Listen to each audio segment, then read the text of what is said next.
y 17. Ya. Vamos entonces a compartir la palabra del Señor.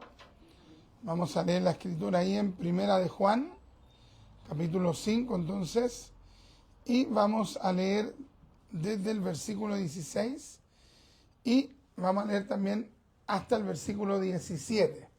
Dice así la escritura en el nombre de Jesús, amén, para la gloria del Padre, del Hijo y del Espíritu Santo. Amén.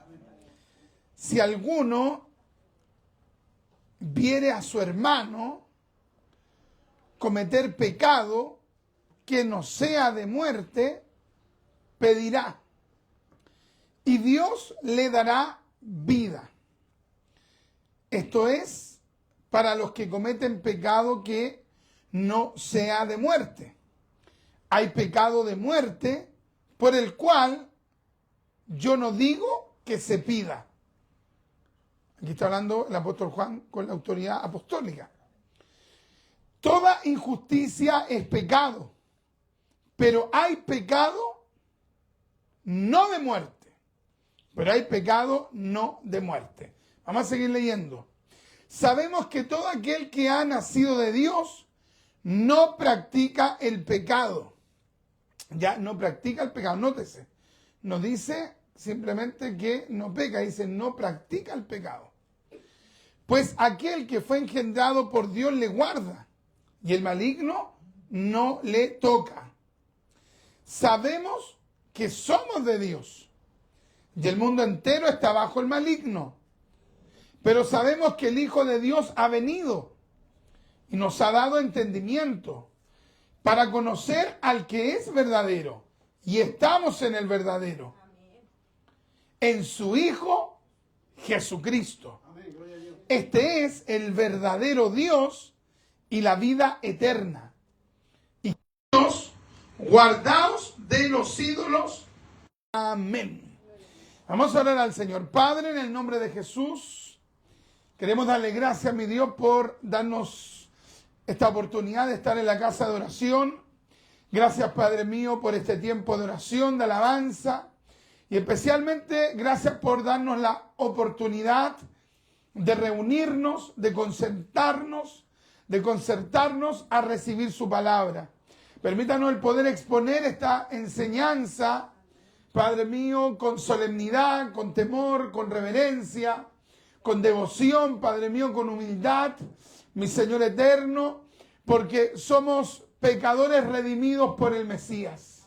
Y queremos conocer su palabra. Hoy día pensaba, Padre, mientras estudiaba esta palabra, decía qué importante es conocer la Biblia, qué importante es conocer la palabra de Dios. Ayúdenos a poder aplicar su palabra en nuestras vidas. Primero entender para luego aplicar.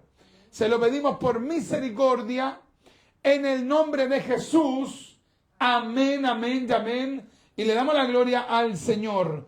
Gloria a Dios, gloria a Dios, gloria a Dios, gloria a Dios, gloria a Dios para siempre. Recibamos nuestro asiento, mis queridos hermanos. El versículo 16 y 17 es uno de los versículos más difíciles de interpretar. Ya hay diferentes conjeturas, diferentes interpretaciones en cuanto a estos pasajes bíblicos, pero no solo hay 2 o 3 interpretaciones generales acerca, en este caso, de cuál sería el pecado de muerte. Esa es la pregunta que habitualmente la gente se hace. ¿Y cuál es el pecado de muerte? Entonces, muchas veces, por poner el énfasis solo en una frase, se descuida todo el contexto, se descuidan los otros puntos relevantes que hay en este pasaje bíblico.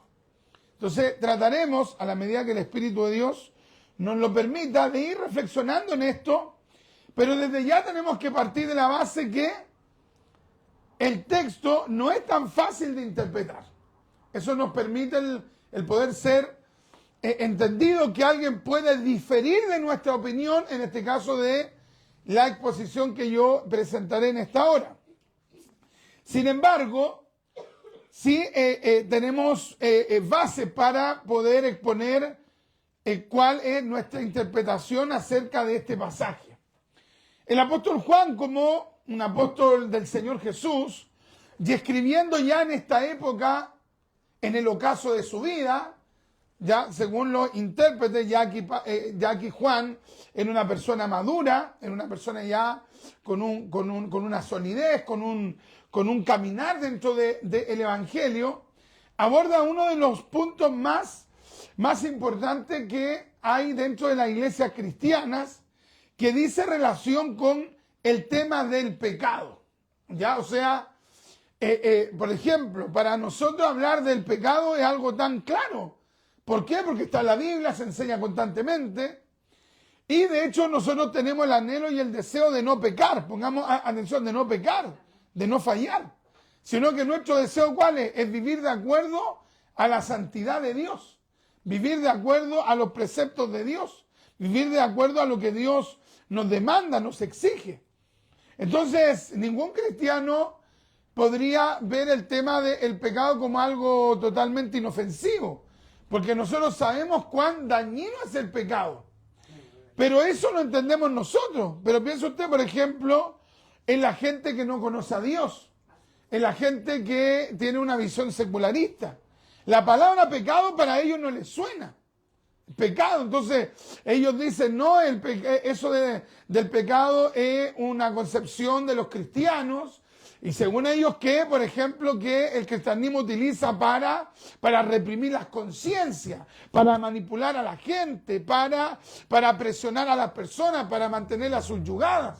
Y le dan una concepción totalmente errática, porque lo que no entienden es que la definición del pecado y lo nocivo del pecado lo declara Dios mismo. Es Dios, el creador del ser humano, el que narra cuán terrible es el pecado. Entonces no es algo que propuso un filósofo, un pensador, un ideólogo, sino que fue Dios mismo quien declaró cuán terrible era experimentar el pecado. Y si nos retrotraímos o retrocedemos al libro de Génesis, nos vamos a dar cuenta claramente que ya en el capítulo 3 se está hablando de la doctrina del pecado. Imagínate, en tiempos tan pasados esta doctrina se aborda rápidamente. Hay otras doctrinas que fueron siendo entregadas de manera progresiva a través de los libros de la Escritura, pero el tema del pecado ya aparece en los primeros capítulos. O sea, es un tema totalmente imperante. Entonces, el relativismo moral de la sociedad no nos puede robar a nosotros los cristianos el predicar, el enseñar, el corregir, el expresar cuán terrible es el pecado. Ya, por ejemplo, en las corrientes ya más liberales dentro del protestantismo, este concepto también ha ido quedando de lado, porque ellos dicen que básicamente hablar del pecado es hablar de la concepción que tenían los israelitas, los judeos cristianos en el primer siglo, pero que con el tiempo esa concepción se ha ido desmitificando, dicen ellos, se le han ido sacando los mitos, y en realidad el pecado es solo fallar, y nosotros sabemos que el pecado no es solo fallar, porque el pecado es una acción, aunque puede ser contra el prójimo, contra un igual. El pecado en última instancia, ¿contra quién es? Contra Dios. O sea, eso es lo más terrible del pecado. Ya ahí en el Salmo 51, David nos cuenta que él pecó, ¿cierto? Y esto también está narrado allí en la Escritura, creo que en 2 de Samuel, capítulo 11, creo que es, donde se narra que David peca con Betsabé. Y en el Salmo 51, David, ¿qué es lo que dice? Contra ti solo he pecado. O sea, David había pecado a los ojos de todos con Betsabé.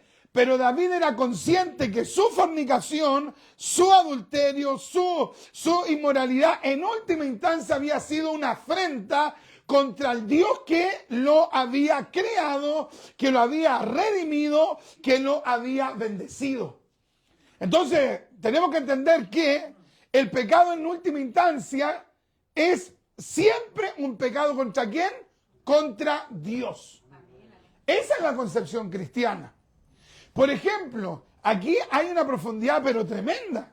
Si nosotros analizamos, cuando Jesús, por ejemplo,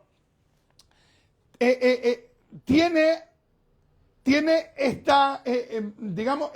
este encuentro con esta persona que estaba enferma, que estaba en camilla, ¿qué es lo que le dijo Jesús? Hijo, tus pecados te son perdonados. Aquí hay una profundidad tremenda. ¿Por qué? Gracias. Porque el paralítico podría haberle dicho, oye, pero ¿por qué este me está perdonando pecados si yo nunca he hecho nada contra él? Yo nunca lo he visto, o yo lo he visto de lejos, pero nunca tuvimos un altercado, nunca discutimos, nunca yo actué mal contra él, nunca le hice un mal.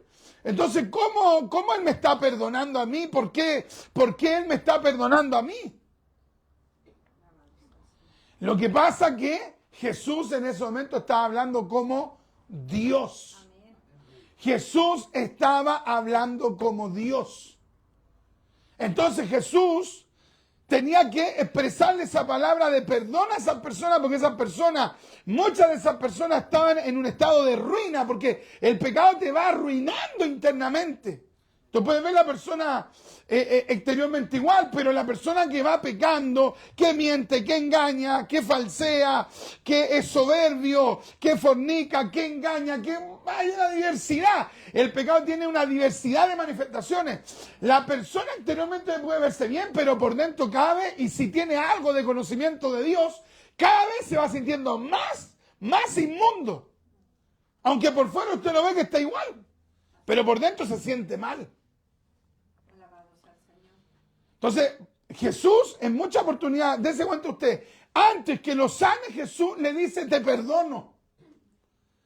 Oye, por ejemplo, piensa usted, si de repente usted se encuentra con alguien y de repente la persona le dice, te perdono, y usted hace, pero si esta persona, y si usted no lo conoce, ¿qué diría usted? Pero ¿y de qué me está acusando? Si me está diciendo te perdono, o sea, implícitamente me está diciendo que yo lo ofendí en algún momento. Lo que pasa es que cierto, Jesús ahí está hablando desde su deidad. Entonces, en última instancia, el pecado siempre es contra Dios.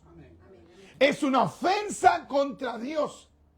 Ahora, esta palabra, pecado, es una palabra que nosotros tenemos que entender que alude a todo el género humano. Nosotros constantemente lo predicamos, pero muchas veces se nos olvida. Romanos 3:23. Ya, Romanos 3:9, Romanos 3:12, Romanos 3:23, Romanos 5:12, ¿cierto? Y Romanos 6:23. ¿Qué es lo que nos habla? Que la paga del pecado es la muerte. La Biblia nos dice que todos somos pecadores, por cuanto todos pecaron, están destituidos de la gloria de Dios. Isaías 59, versículo 2, nos dice que el pecado rompe la comunión que tiene el hombre con Dios. Hace un muro. El pecado construye un muro entre Dios y el hombre, de tal manera que el hombre no puede tener comunión con Dios. Entonces no podemos mirar el pecado como algo tan superficial. De hecho, la palabra pecado en griego es la palabra hamartía. Y la palabra hamartía, si bien es cierto, significa errar en el blanco, que vendría a ser el significado etimológico, pero más que el significado etimológico, tenemos que entender que el pecado es una ofensa contra Dios. El pecado es una ofensa contra Dios. Y este pecado, que es una ofensa contra Dios, también tiene consecuencias. Y la palabra hamartía también tiene una acepción en griego que significa pérdida. Significa pérdida. Entonces, cuando el hombre peca, y sobre todo cuando el hombre practica el pecado, porque, por ejemplo, nosotros nos convertimos a Cristo, nos volvemos al Señor, conocimos a Cristo, fuimos perdonados, la sangre de Cristo nos lavó y nos limpió de todos nuestros pecados, nuestro nombre fue escrito en el libro de la vida, podemos decir que somos salvos, somos pecadores redimidos, como también por ejemplo, Lutero en algún momento desarrolla su teología. Él también explica de que el cristiano es pecador y justo a la vez, porque aunque hemos sido salvados, estamos constantemente luchando contra este cuerpo pecaminoso. Entonces somos por un lado pecadores, pero por otro lado, por la gracia de Dios, somos justificados. Sin embargo, el cristiano que se descuida, que comienza a vivir de manera liviana, de manera mundana, ese pecado que comienza a practicar esa persona en algún tiempo acotado, ¿qué es lo que le va a provocar el pecado a esa persona? Pérdida. Pérdida. Entonces, yo quiero que en esta hora nosotros entendamos que el pecado siempre va a producir pérdidas. Nadie podría decir, no, el pecado para mí es ganancia. Eso es mentira. El pecado es placentero. ¿Quién podría decir, no, las veces que peco a mí me da un asco terrible? No, la gente, ¿cómo la pasa pecando? Lo disfruta.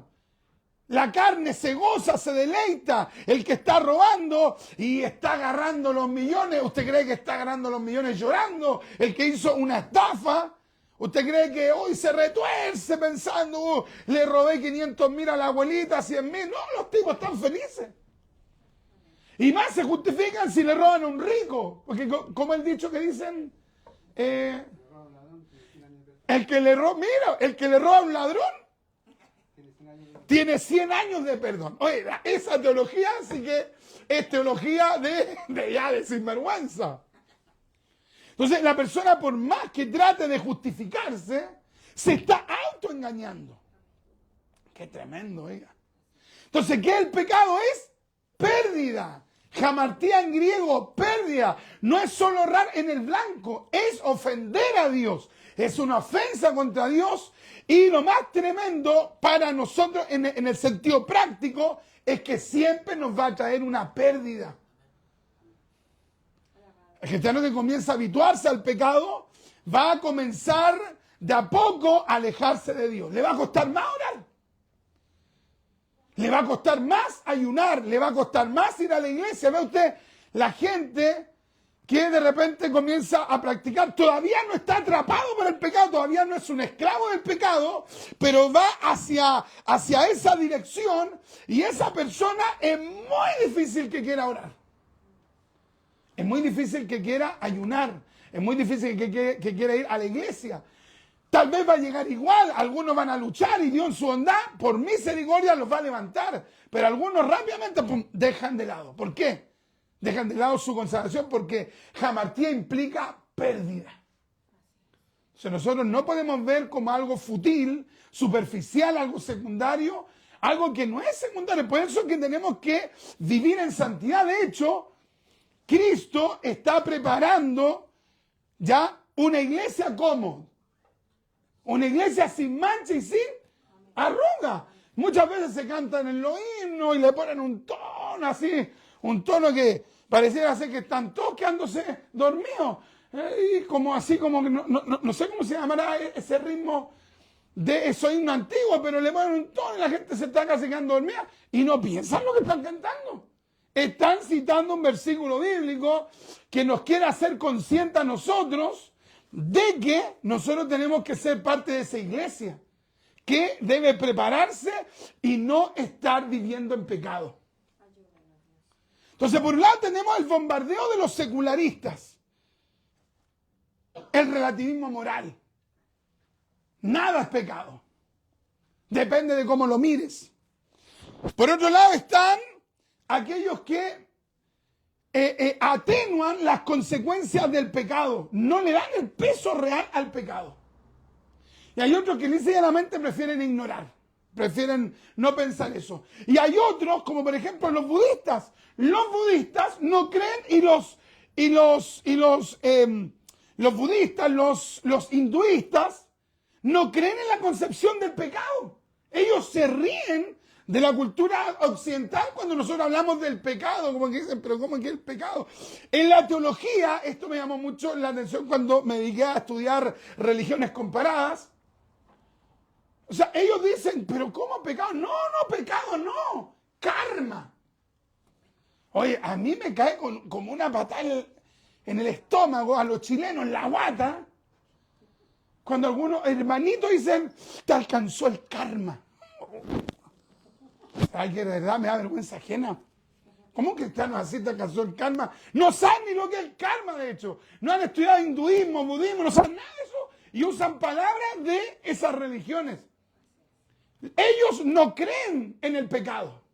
Solamente ellos creen en la ley de cosecha y siembra, de que si a ti te pasa algo en el futuro es porque tú hiciste algo similar. No creen que hay un pecado que tiene consecuencias. Entonces nosotros como cristianos somos conscientes de nuestra debilidad. ¿Ya? El salmista, ¿qué es lo que dijo? Sepa yo cuán frágil soy. Pablo, ¿qué es lo que dijo? Miserable de mí, ¿quién me apartará de este cuerpo de muerte? O sea, nosotros los cristianos debemos ser los que debemos tener más conciencia de la realidad del pecado. Amén, gloria a Dios. Y es por eso que no jugamos con el pecado. José, cuando tuvo la tentación sexual de meterse con la esposa de Potifar, ¿qué es lo que hizo José? José dijo, no, yo soy de fierro, amigo, a mí no me toca a nadie, tengo pero una fuerza.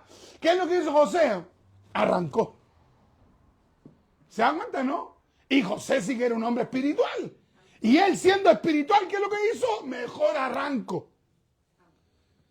¿Por qué? Porque él entendía lo que era la concupiscencia, lo que era el deseo. Y terrenalmente, para José, ¿sabe qué? Miren, miremos esta situación desde la perspectiva egipcia.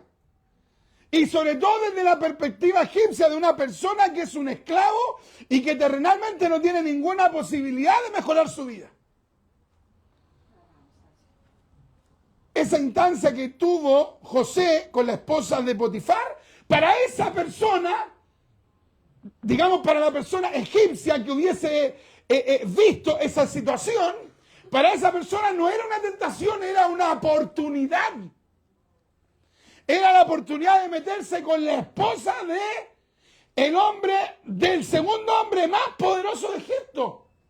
Si ese hombre, mirándolo con una vista terrenal, carnal, si ese esclavo se metía con la esposa del segundo hombre más poderoso, evidentemente que nadie supiera, esa persona quedaba asegurada. Iba a tener estabilidad económica, iba a estar frecuentemente siendo beneficiado por esa mujer, iba a ser protegido por esa mujer. Y en una de esas hasta podía llegar hasta comprar su libertad. Pero José, ¿cómo lo vio? Como un temeroso de Dios. Lo que era una oportunidad para él era un pecado. Era una oportunidad para un mundano, era un pecado para José. Qué tremenda es la palabra. Entonces quería yo partir con esto hablando acerca del pecado. Y Juan, ¿qué es lo que dice aquí al respecto? Dice, si alguno viera a su hermano cometer pecado que no sea de muerte, pedirá. ¿Qué podemos decir al respecto en cuanto a esto? Porque muchas veces las personas pasan por alto una serie de enseñanzas que están en el versículo. Es una cosa verdaderamente impresionante. A partir de este versículo, tenemos que hacernos la siguiente pregunta. 1. ¿Un cristiano puede pecar? Alguien podría decir, la pregunta, pero que es una pregunta lógica. No, es que ¿sabe qué? Hay gente que cree que un cristiano no puede pecar. Son evangélicos y ellos dicen, no, un cristiano no puede pecar. Y yo digo, ¿este será un enfermo mental?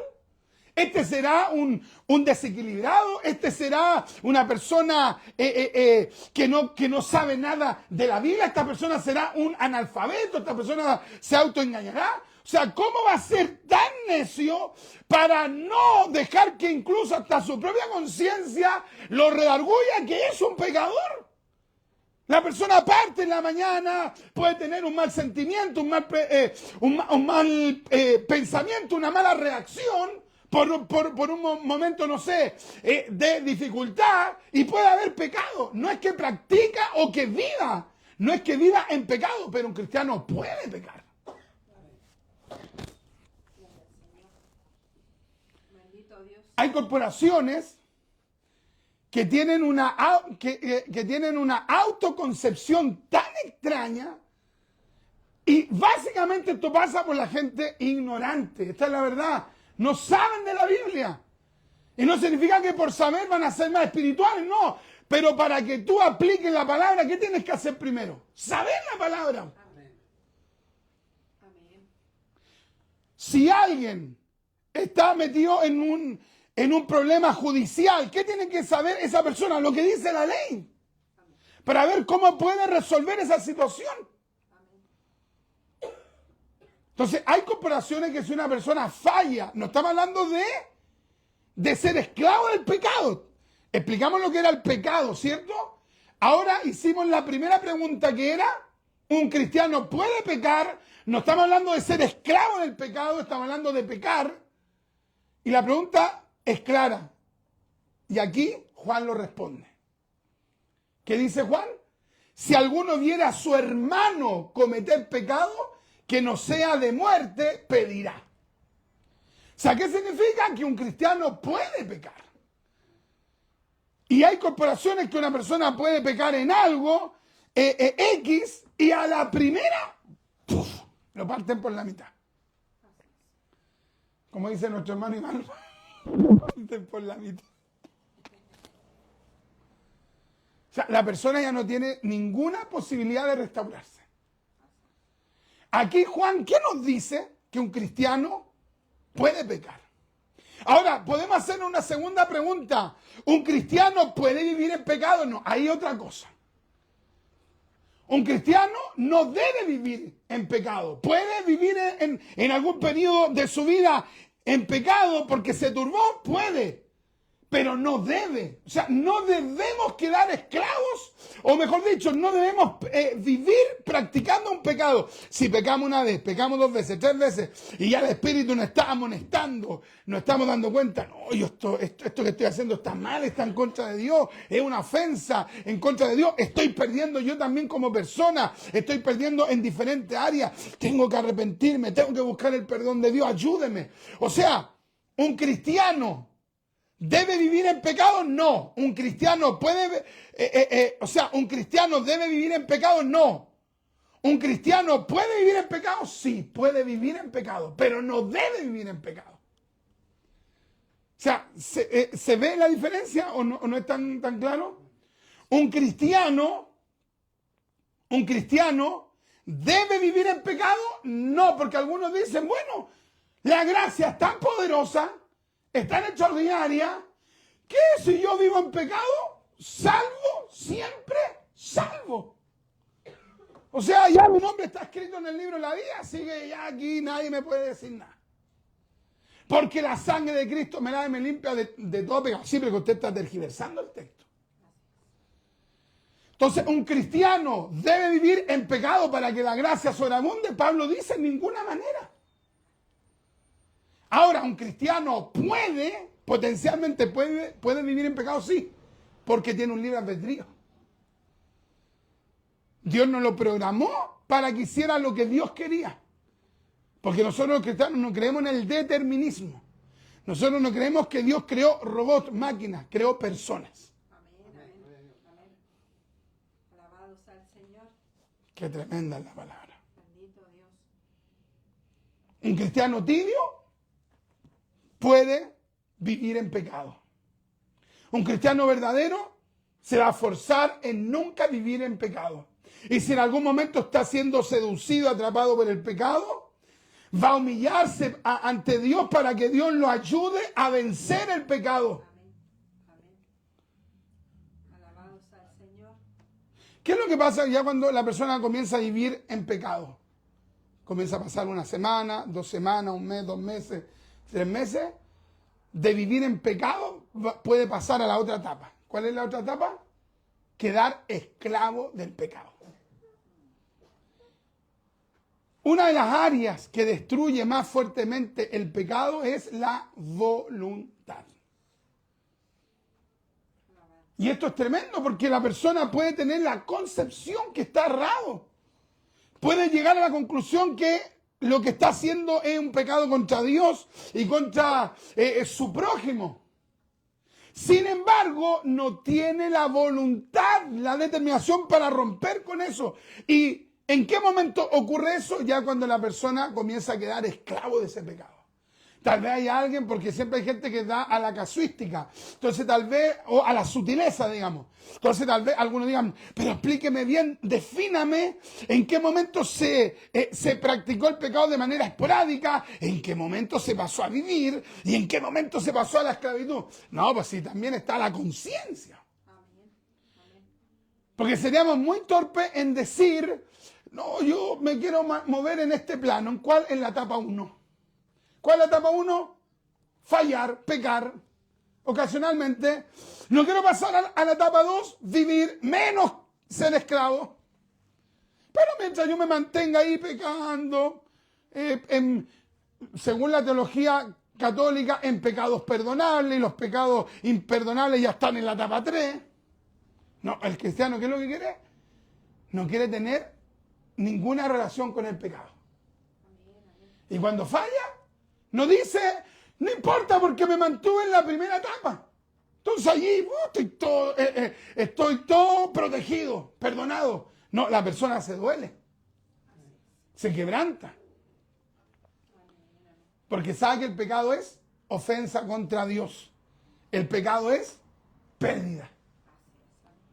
Entonces, la primera pregunta es, ¿el cristiano puede pecar? Sí. ¿Quién de aquí podría decir, no, yo nunca he pecado? Cristo pudo haber dicho que él nunca pecó. Cristo pudo haber dicho, ¿quién de vosotros me redarguye de pecado? Ese es Cristo. Pero todos hemos fallado. Y es por eso que constantemente tenemos que ir a la oración y pedirle a Dios que nos lave con la sangre de Cristo. Es una práctica frecuente que nosotros tenemos que hacer todos los días. Dios mío, perdone mis pecados, láveme con la sangre de Cristo, lave mi mente, lave mis pensamientos, lave mis sentimientos, lave mi ser, láveme completamente. Pero hay personas que pierden esa conciencia.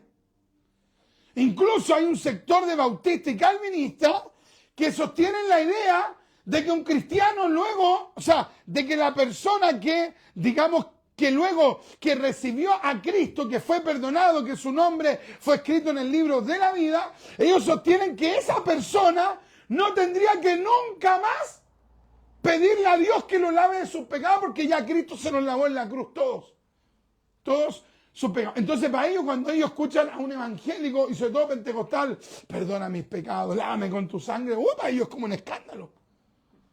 O sea, una persona así saca la cuenta cómo tiene de cauterizada la conciencia.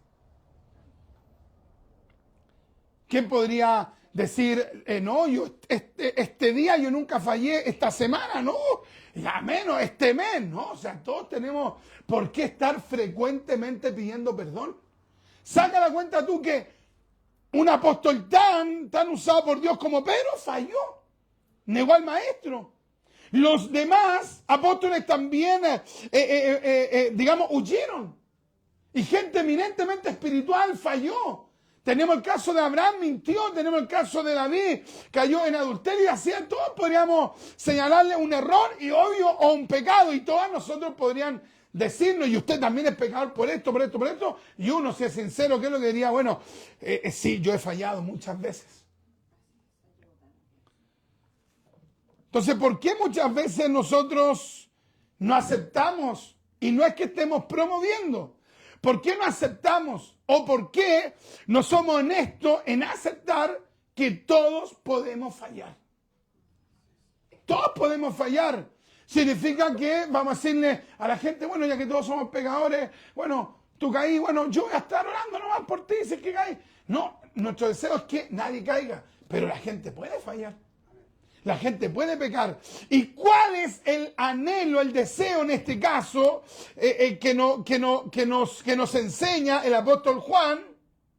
Nos enseña de que nosotros para aquello tenemos que tener una actitud. ¿Cierto? ¿Cuál es la actitud? Que tenemos que interceder. Mira lo que dice el texto. Si alguno viera a su hermano cometer pecado que no sea de muerte, pedirá. Otra persona dice, hará ruego, hará oración. O sea, si yo sé que hay un hermano X, un hermano Y, un hermano Z, para no decir nombre, un pastor, un obispo, un cristiano en general, si yo me entero que esa persona cae, el llamado que Dios me hace por el apóstol Juan es que yo, ¿qué tengo que hacer? Tengo que interceder. Tengo que rogar, tengo que orar, ese es el llamado. Pero ¿cuál es nuestra reacción cuando oímos algo así? ¿Supiste que cayó esta persona? ¿Supiste que pegó? ¿Supiste que la hermanita tanto? Oh, sí, tuvo un problema. Oh, ni me conté. ¿Qué supiste tú? Esto, no, yo tengo unos datos, pero que son datos muy secretos. Te los voy a contar para que esté morando. Ay, qué hipocresía. Cuando otro peca, ¿sabe lo que uno quiere muchas veces? Cuando otro peca, lanzar la primera piedra. Pero cuando uno peca, ¿sabe lo que uno quiere? Misericordia y que en lo posible Dios lo mantenga lo más secreto posible. Me aferro a tu gracia, Dios mío, que nadie sepa, tenga misericordia de mí.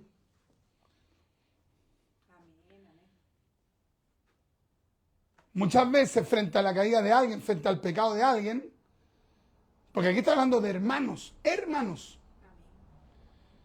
¿Sabe cuál es la reacción? Chisme. La reacción chisme, la reacción escándalo, la reacción pan y circo, la reacción un show. ¿Cuántos se duelen? Cayó el hermano, qué lástima. Un problema en un matrimonio, qué lástima. Una joven que falló, qué lástima. Estemos orando, pidámosle a Dios. Intercedamos, oremos, presentemos oración. Eso de repente que te salen el escándalo de pe a pa, son los que menos oran. Son los que no derraman ni una lágrima por la persona que falló. ¿Qué es lo que nos dice en este caso el apóstol Juan? Y dice, si alguno viera a su hermano cometer pecado que no sea de muerte, pedirá, rogará, intercederá. Un reformador comentando este versículo 16 dice que una de las grandes señales de un verdadero hijo de Dios es que no solo va a orar por él y por los pecados de él, sino que va a comenzar a orar para que Dios perdone a los hermanos. Y es totalmente cierto. Cuando llega un rumor, cuando llega algo, algún comentario, donde uno de la caída de alguien, o cuando uno mismo ha visto algo, un pecado escandaloso de alguien, o un pecado, cuando uno ha sabido aquello, ¿cómo has reaccionado frente a aquello? ¿Llegas a orar? ¿Llegaste a interceder para que Dios hiciera reaccionar a la persona? Algunos, lo primero, ¿qué significa? Celular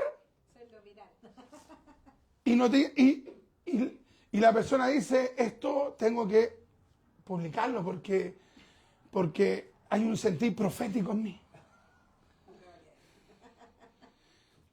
Pero para ser prudente lo voy a hacer con una cuenta falsa. Orar. Lo primero, orar. Hay un problema, orar. No significa tapar, ojo, no es lo mismo que tapar. Porque si Dios quiere descubrir algo, Dios lo va a hacer. Y la persona puede incluso ir a hablar con alguien y decirle a esa persona, mira, yo te vi en esta situación, esto y esto. Pero sabéis que mi ánimo no es que tu testimonio quede por el suelo. Yo te animo a que tú hables con tu autoridad espiritual, habla con tu pastor, habla con tu líder, habla con tu esposa, habla con la gente que tengas que hablar y yo voy a estar orando. Yo no querría hacer de esto un circo. Yo lo que te quiero decir que tú te arrepientas y voy a pedirle a Dios para que Dios te ayude.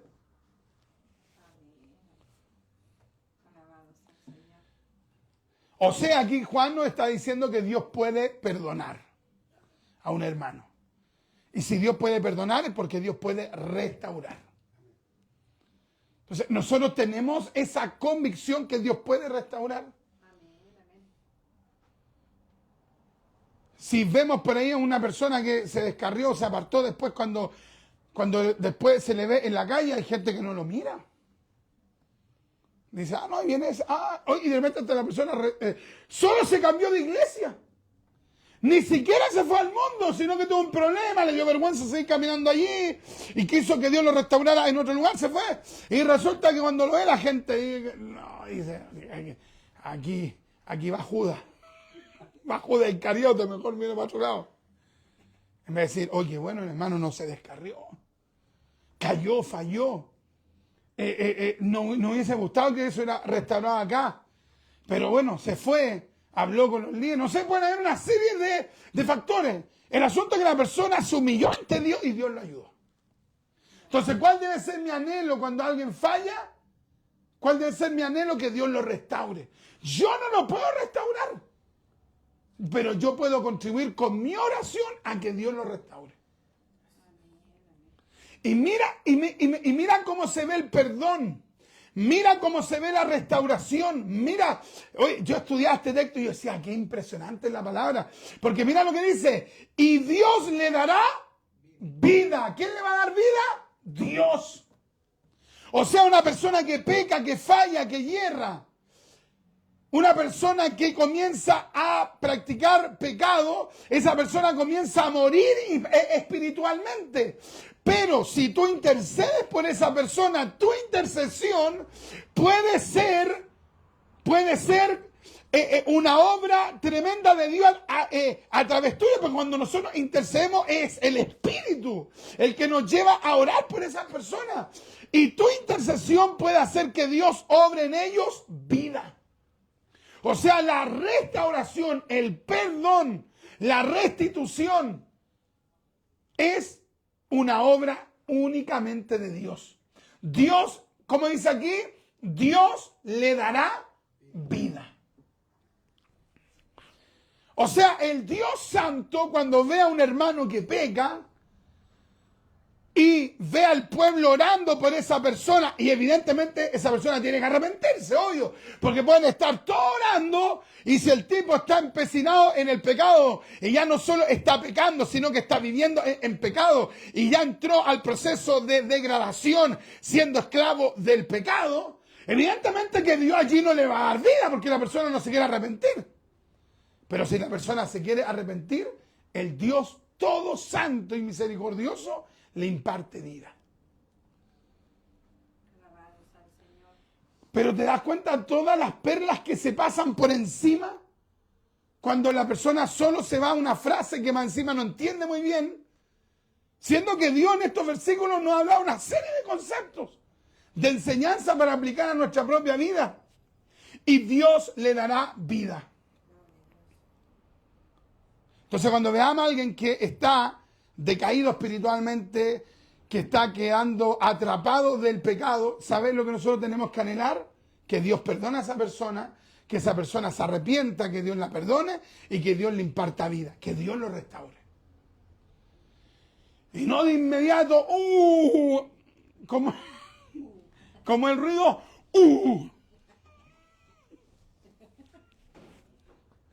Hoy no, y hay gente que no, que hace un así como, ¡qué impresionante! ¿Sabes qué es lo que hacen? Así como, así como, ¿tú enteraste? Una delicia para ellos. No, en uno tiene que haber un quebranto. Y luego el texto bíblico nos dice, y Dios le dará vida. Esto es para los que cometen pecado que no sea de muerte. O sea, aquí ya, también en este caso, el apóstol Juan nos enseña que hay tipos de pecados. ¿Ya? El pecado en sí, todo el pecado es una ofensa contra Dios. Pero todos los pecados no tienen el mismo impacto, no tienen la misma gravedad. Es por eso que hay varios exegetas, ese no es el tema de hoy, pero que sostienen que en el lago de fuego y azufre, aunque todo es un lugar de condenación, hay sectores peores que otros. ¿Me entiendes? O sea, las personas que actuaron de manera más impía contra Dios se van a ir al lago de fuego. Por cierto, los que pecaron y aunque como moralmente tuvieron una vida como respetable en la tierra, pero murieron sin Cristo, también se van a ir al lago de fuego, pero los dos van a ir a diferentes secciones. Entonces, todos los pecados son ofensa contra Dios. Todos los pecados separan al hombre de Dios. Pero los pecados tienen diferentes consecuencias. Y aquí Juan nos habla precisamente de esto, que hay un tipo de pecado que hace que la persona experimente una muerte. Y aquí ya es donde entra el asunto del debate. Esa muerte que aquí le llama, ¿en qué texto vamos? Hay pecado de muerte. Esa muerte a la que alude el apóstol Juan, ¿se refiere a una muerte física? ¿O se refiere a una muerte en el sentido espiritual de que la persona es condenada? Ya, hay ciertos autores que afirman que es una muerte física. Como sucedió, por ejemplo, con Ananías y Zafira. Que en el caso de ellos, deliberadamente le mintieron al Espíritu Santo. Entonces el juicio de Dios, ¡pum!, fue sobre ellos. Ya tenemos otros casos más, como por ejemplo cuando se rebelaron abiertamente contra Dios y de repente, ¿qué es lo que hizo Dios? ¡Bum! Abrió la tierra y no tuvieron tiempo para arrepentirse. ¡Pam! Fueron tragados por la tierra. ¿Ya? O sea, es una medida de parte de Dios de juicio sobre gente que no se quiere arrepentir. ¿Ya? Esa sería una de las interpretaciones. La otra interpretación dice relación con personas que practican un pecado de manera deliberada y que ese pecado que lo practican de manera deliberada, ojo, deliberada, de manera consciente están actuando contra Dios, pero ya les da lo mismo. Entonces esa persona va a llegar un momento en que ya Dios, ¡pum!, lo desechó. Y al Dios desecharlo ya no les va a dar la oportunidad de arrepentirse, por lo tanto tienen asegurada la muerte espiritual. Y esa es la interpretación más convencional que sostienen los teólogos, sobre todo del ala más fundamentalista. Entonces aquí, ¿cuál sería el punto del pecado de muerte? Que implica un pecado que se comete de manera deliberada, consciente, sistemática. Ya la persona en ese caso está siendo esclavo del pecado y le da lo mismo que lo vean, que no lo vean. Habla de Dios de manera liviana, incluso hasta dice blasfemia en contra de Dios. No le interesa lo espiritual. Esa persona es posible que Dios la haya desechado.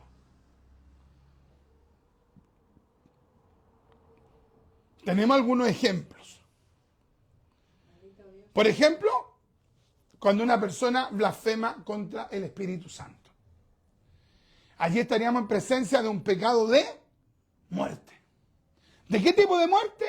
Ve que la primera interpretación de la frase pecado de muerte es una muerte física, violenta, drástica. Es un castigo de Dios ejemplar frente a alguien que pecó contra Dios de manera deliberada. Pero que no se asume por eso que esa persona se perdió. Puede haberse perdido. Ya es un tema, digamos, que entra en el campo del conocimiento de Dios.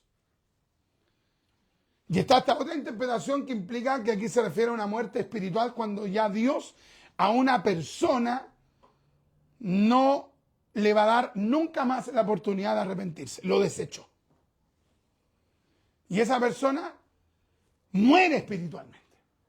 Puede escuchar una prédica, puede escuchar un evangelismo, puede que le predique, pero gente súper espiritual y a la persona le da lo mismo.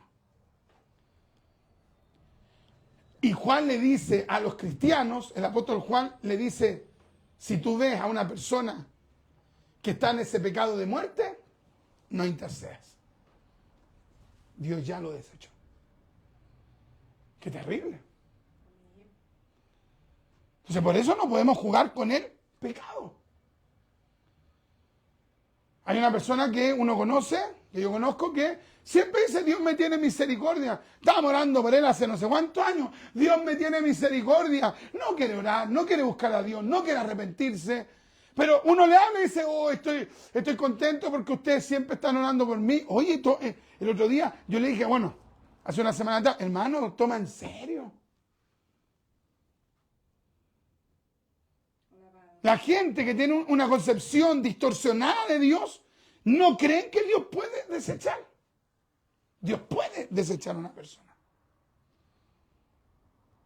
¿Qué es lo que dice el libro de Romanos? Que por cuanto no tuvieron en cuenta a Dios, Dios los entregó a una mente reprobada. Réprobos. ¿Quiénes son los réprobos? Los que ya no van a tener oportunidad de volverse a Dios. Porque Dios los endurece por su propio pecado. No es que Dios los quiso endurecer, sino que Dios vio que ellos nunca se iban a arrepentir, que fueron tan rebeldes contra Dios, ¡pum! Dios los endurece. Pero Dios endurece a quién? Al que ya está endurecido. Dios nunca va a endurecer a una persona humilde. Sería absurdo. Porque el humilde, dice la Biblia que Dios lo mira de lejos o lo atrae. Lo atrae. Dios resiste a los soberbios, pero le da gracia, le da misericordia, le da su amor. ¿A quién? Al humilde.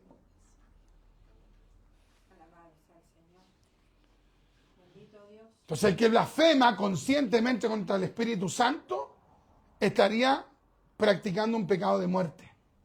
Mateo capítulo 12, versículo 31 al 32. Lucas capítulo 12, versículo 10.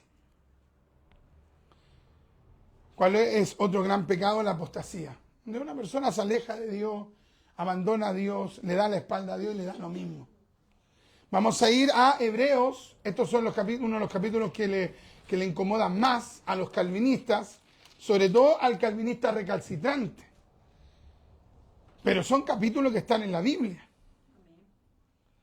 Vamos a leer Hebreos capítulo 6 y vamos a leer del versículo 1 en adelante.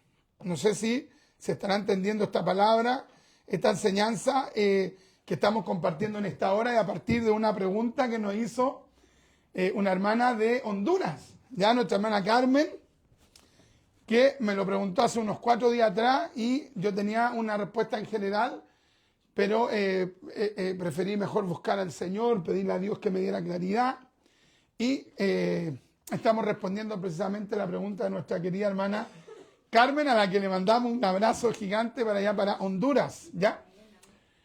Entonces, ¿qué texto estamos viendo? Hebreos 6, ¿ya? Por tanto, dejando ya los rudimentos de la doctrina de Cristo, vamos adelante a la perfección. ¿Ve? El Evangelio siempre nos quiere llevar ¿hacia dónde? Ya, y a la perfección implica ir hacia adelante. ¿Qué es lo que dice la Biblia? El que retrocediere no agradará a mi alma. O sea, siempre lo de Dios es hacia adelante, hacia la perfección. Es ir hacia una mayor comunión. Nunca es, no, da lo mismo si eres tibio, si eres más o menos ahí de comprometido. No, siempre es hacia la perfección. No echando otra vez el fundamento del arrepentimiento de obras muertas, de la fe en Dios, de la doctrina de bautismo, de la imposición de manos, de la resurrección de los muertos y del juicio eterno. Y esto haremos si Dios en verdad lo permite. Y esto haremos si Dios en verdad lo permite. Porque es imposible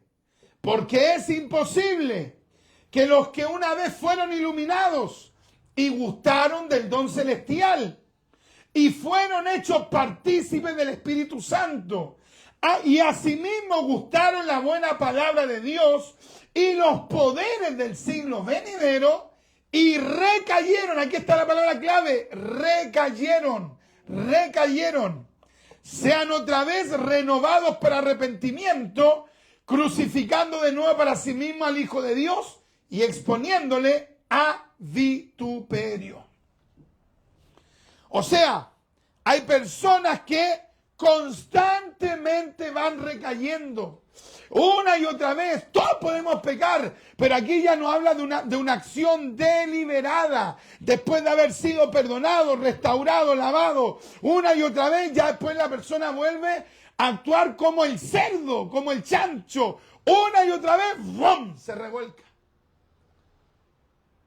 Hermano Richard, ¿pero alguien puede fallar? Sí, cualquiera puede fallar. El mismo, por ejemplo, Pedro cometió un pecado terrible. ¿Se acuerdan que hace una semana atrás estuvimos hablando de al nivel en que llegó Pedro a traicionar a Cristo? O sea, una cosa terrible, impresionante. ¿Y qué es lo que hizo Cristo con él? ¿Lo desechó? No. Pero si Pedro hubiera andado ya 3, 4, 5 veces, ya después hubiera dicho, me da lo mismo, díganme lo que quieran, si a la final no estoy ni ahí con el Evangelio, es muy probable que Dios lo hubiera endurecido. Entonces, alguien puede a mí decirme, hermano Richard, pero es que yo pienso que yo estoy de acuerdo con la interpretación 1. Yo estoy de acuerdo con la interpretación 2. Puede ser, hay una persona que pueda plantear otra interpretación. Porque yo leí por lo menos unas 3 o 4, en total unas 4 interpretaciones de este pasaje. Pero el asunto no es que lleguemos a concluir cuál es exactamente. Porque si hubiese sido tan importante, ¿usted cree que al apóstol Juan se le acabó la tinta? Justo no andaba con una pluma, o al escriba se le olvidó poner la palabra ahí, pecado de muerte. ¿Y cómo no puso justo la palabra? No, lo importante es la enseñanza en general que Pablo, que Juan nos está diciendo, tengan cuidado con el pecado. No jueguen con el pecado. No piensen que esto es simplemente ya peco y bueno, Dios misericordioso y me va a perdonar. No. Manténganse lo más lejos del pecado. Si falla, la sangre de Cristo nos lava y nos limpia. Pero no vivan pecando pensando que la gracia va a sobreabundar. Ese es el punto.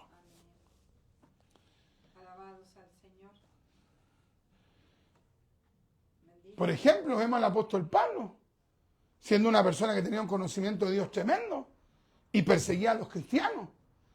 Terrenalmente, uno hubiera dicho, ese sí que tenía un pecado de muerte. Perseguía a Cristo, perseguía a la iglesia, arrasó con los cristianos. Pero ese hombre, cuando tuvo la experiencia con el Mesías, se arrepintió completamente. Y a partir de allí, dio frutos dignos de arrepentimiento. Pensemos en el caso de Moisés. Moisés, que fue un homicida, mató a un egipcio. Un pecado terrible, un homicidio. Que Dios nos libre en su bondad a todos nosotros de estar involucrados en algún accidente donde alguien muera o algo por el estilo, una riña. Que Dios nos libre en su bondad a todos nosotros. Y Moisés, queriendo defender a un hebreo, asesinó a un egipcio. Y el hombre tuvo que salir huyendo porque su vida también corría peligro. Ese fue el instinto también de preservación. Y el hombre se arrepiente. ¿Y Dios qué es lo que hace? Lo perdona. Pero después nos vemos ahí a Moisés actuando contra la gente. No. O sea, nosotros tenemos que vivir de acuerdo a la santidad de Dios. No sé cuánto han entendido esta palabra. Está muy complicada entenderla. Le vamos a pedir al Señor que nos ayude. Léase también 2 de Pedro capítulo 2, versículo del 20 al 22. Mejor vamos a alcanzar. ¿Cuántos minutos llevamos? Ya, vamos a leer este último pasaje bíblico. Vamos a leer 2 de Pedro capítulo 2. 2 de Pedro capítulo 2. Un día una persona me dijo, hermano Richard, ¿sabe que yo pequé en tal área? Y estoy preocupado, me dijo, porque siento que Dios no me va a perdonar, siento que Dios me desechó. Y él llegaba a tiritar, y yo le dije, no, Dios no le desechó. Porque en una parte él me dijo, me siento mal por haberle fallado a mi Dios, y lloraba él. Y él me dijo, yo tengo temor que Dios me haya desechado. Yo le dije, No, Dios no lo desechó. Pero ¿cómo sabe usted? Me dijo. Y le dije, por su quebrantamiento. O sea, si en usted hay un quebrantamiento, hay lágrimas, hay una conciencia de que usted le falló a Dios, esa es una obra del Espíritu. Es el Espíritu que lo convence de pecado, de justicia y de juicio. Dios no lo dejó. Este mismo quebrantamiento lo está llevando usted a humillarse, a buscar la ayuda de Dios. Y ahí él me dijo, de verdad, qué bueno, hermano, o sea que no lo había pensado. Yo le dije, vamos a orar para que Dios lo ayude, para que Dios rompa sus cadenas y usted nuevamente tenga paz. Porque también el maligno es mentiroso, porque hay otra gente que tiene otras luchas, que no están en pecado de muerte, no están esclavos del pecado, no están viviendo en pecado, pero el maligno cada cierto tiempo los quiere engañar. Y le dice, Dios te desechó, pura mentira. En ese caso la persona tiene que decirle, diablo mentiroso y demonio mentiroso, que el Señor te reprenda. Claro. Claro, uno tiene que decir al diablo, tú estás desechado, los demonios que están contigo están desechados, pero mi vida está en la mano del Mesías. ¿Cuál texto dijimos? Segunda de Pedro, capítulo 2, versículo entonces del 20 al 22. Vamos a leer del versículo 19. Les prometen libertad. Y son ellos mismos esclavos de corrupción. Porque el que es vencido por alguno es hecho esclavo del que lo venció. Ciertamente, si habiéndose ellos escapado de las contaminaciones del mundo por el conocimiento del Señor y Salvador Jesucristo, enredándose otra vez en ellas, son vencidos, su postrer estado viene a ser peor que el primero. Porque mejor les hubiera sido no haber conocido el camino de la justicia, que después de haberlo conocido, volverse atrás del santo mandamiento que les fue dado. Pero les ha acontecido lo del verdadero proverbio. El perro vuelve a su vómito, a comer el vómito. A eso se refiere. Y la puerca lavada a revolcarse en el cieno. La palabra clave, ¿cierto? Aquí es la palabra enredándose. Después ocupa la palabra, ¿cuál era? Claro, enredándose. Después dice, pero les ha acontecido lo del verdadero proverbio. El perro vuelve, esa es la palabra clave, vuelve. Está hablando de una acción constante, reiterada, de una persona que quiere vivir en pecado. Y la persona que vive en pecado, después termina esclavo del pecado. Pero nosotros tenemos la gracia de Dios que nos quiere librar de eso. ¿Ya? Así que si alguno de nosotros tiene alguna lucha en alguna área, hoy es el día de pedirle a Dios, deme la voluntad para yo vencer. Me cuesta. Pero le pido a su Espíritu Santo que me ayude. Y gracias al Señor que tenemos la victoria en Cristo. Si no tuviésemos al Espíritu Santo, el pecado ya no hubiera vencido. Si venció a Adán y a Eva estando en el huerto del Edén, teniendo todo un ecosistema perfecto, imagínense a nosotros, con una serie de tentaciones por todos lados, especialmente en las redes sociales, el mundo cada vez más perverso. ¿Cómo nos mantenemos? Por la gracia de Dios. Así que esto es un llamado, ¿para qué? Esta enseñanza, ¿para qué? Para todos nosotros, ¿para qué es? Para tomar en serio que debemos vivir en consagración al Señor y lo más posible lejos del pecado. Ya vamos a orar al Señor. Padre, queremos darle gracias por esta palabra, por este estudio bíblico que hemos podido compartir en esta hora. Gracias por su hija, nuestra hermana Carmen, que nos hacía esta pregunta tan interesante, Padre mío, tan profunda. Padre eterno, y que usted nos ha movido a poder responderla con una enseñanza, con un estudio bíblico. Bendiga a nuestra hermana allá en Honduras. Bendiga a todos aquellos que tienen interés de aprender su palabra. Bendiga a todos aquellos que toman apuntes, que están meditando, están reflexionando, que están analizándose, que están mirándose retrospectivamente por obra del Espíritu. Dios mío, ayúdenos a mantenernos lo más lejos del pecado. Ayúdenos a mantenernos, Padre mío, lejos de la impiedad. Permítanos el poder vivir en santidad. Dice la Biblia, mi Dios, la santidad conviene a tu casa, oh Jehová, desde el siglo y hasta el siglo. Ayúdenos a vencer el pecado, porque el pecado es una ofensa contra Dios. El pecado provoca pérdida en el hombre. Padre, ayúdenos a retomar nuestra consagración. Dice su palabra, velad y orad para que no entréis en tentación. Dios mío, ayúdenos a velar, ayúdenos a orar, ayúdenos a buscar la instancia de la oración, la instancia de la intercesión, la instancia de la búsqueda espiritual. Ayúdenos. A todos los aquí presentes, ayúdenos. Ayuda a los hermanos que están conectados, que tal vez verán esta predicación o que han participado de ella en el transcurso de este estudio bíblico. Ayúdenos, mi Dios eterno. Ayúdenos, ayúdenos, mi Dios amado. Reconocemos, proclamamos que hay poder en la sangre de Cristo, sangre gloriosa, sangre bendita, sangre carmesí, como decía el hermano Fernando Pérez de la Hoz, sangre divina, sangre divina, sangre celestial. Lávenos con esa sangre gloriosa y le pedimos, Padre, que esa sangre bendita nos lave y nos limpie de todo pecado. Y también le pedimos, Padre, que el Espíritu Santo nos dé la voluntad, nos dé la fuerza, nos dé la voluntad, nos dé la fuerza para andar en el Espíritu. Oh, bendito Espíritu Santo, denos la voluntad para andar en santidad, para renunciar al pecado, para alejarnos del pecado, por misericordia. Gracias, Padre mío, por este estudio, por esta palabra. Bendiga a nuestros amados en Cristo. Bendígales, mi Dios, en el nombre de Jesús. Bendíganos, mi Dios, en el nombre de Jesús, para la gloria del Padre, del Hijo y del Espíritu Santo. Amén, amén.